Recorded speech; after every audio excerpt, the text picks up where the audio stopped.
less than 5% of homeowners in Ghana bought their house. It means that more than 95% of homeowners bought their land, got some artisans to do their construction for them. That also means that you and I have turned ourselves into contractors and builders, supervising our own building projects. Well, this is where we find ourselves. If you are watching this video, chances are that you either love construction, you are into construction, you are building your own homes, or you plan to build your own house in the near future. If you have some knowledge that will help you do your construction, that's fine. But let's consider some few tips that will help you start your construction from start to finish, and in most cases, save you money.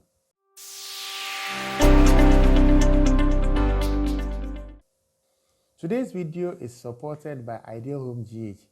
Ideal Home GH is on Instagram. They have beautiful homes and lands that are available for sale at prime areas in Accra.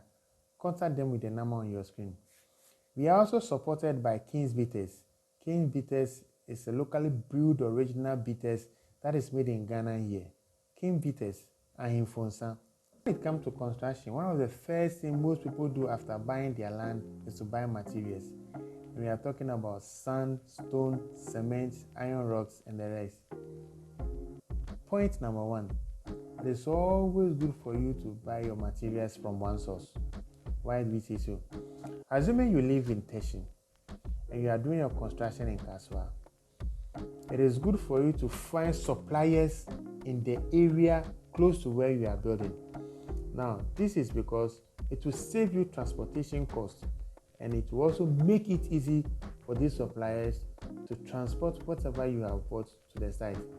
The reason why it is important for you to use one supplier is that, for example, if you hire a tipper truck to supply you sand or stone, you will have to arrange to show this tipper truck driver the site, and you do that only once. Pick his number.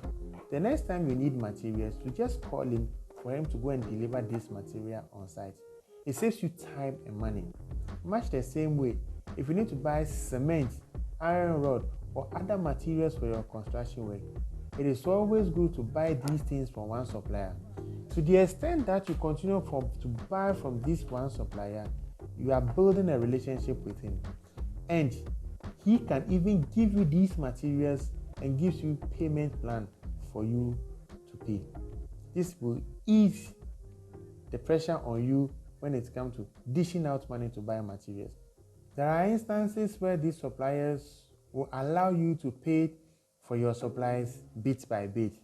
So let's say you have been buying material for one supplier, let's say cement or iron rod or other materials that you need for your product. If you arrange with them, they will allow you to deposit money so that when you are ready for your construction, you go and pay. You go and pick up these materials. So you get 5,000, you go and pay for some portion of iron rod.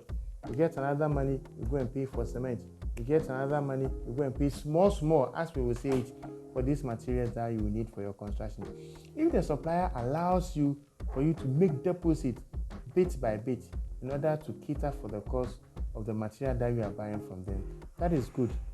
This is why it is important for you to get your material from one source. Another point to consider is know the aggregate for the mixture of cement.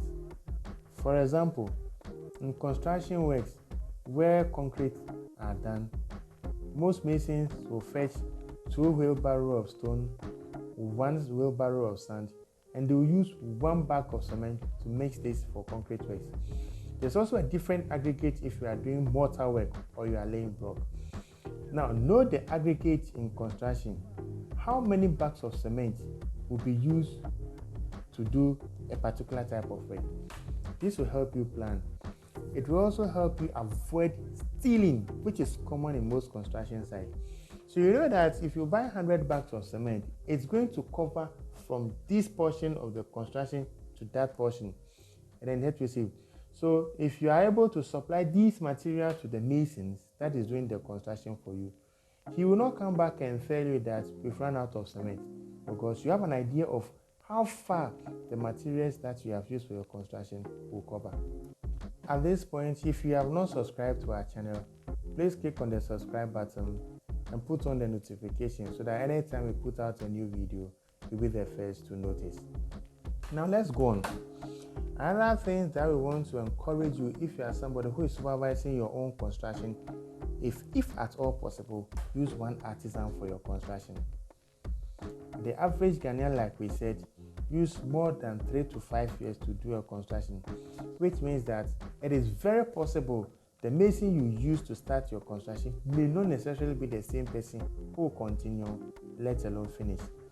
If at all possible, try and use one artisan, as in masons and carpenters, throughout the construction.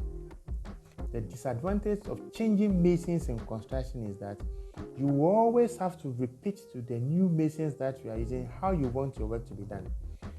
And every mason and carpenter have different ways by which they do their own work. If you continue to change masons and carpenters throughout your construction, notice this: every mason you bring along to come and work for you is likely to condemn the previous mason who did the work. So you hear phrases like, "Who did this work for you?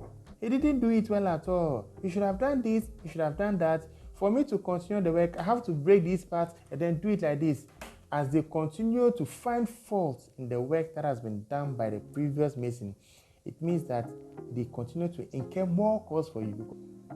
Money that you have used to do a portion of the work is likely to go waste because the new mason or carpenter you are bringing on board will have to destroy work that has already been done in order for him to get the chance to do things his own way. All this will go against you because you have to spend extra money to do work that you've already done.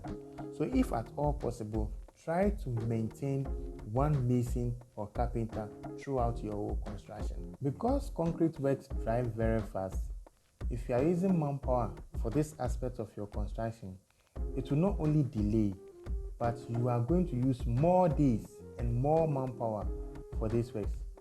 In other words, if you are able to rent a concrete mixer for this concrete work, the work that is supposed to be done in 3 days will be done in a day, and in some cases, half of the day.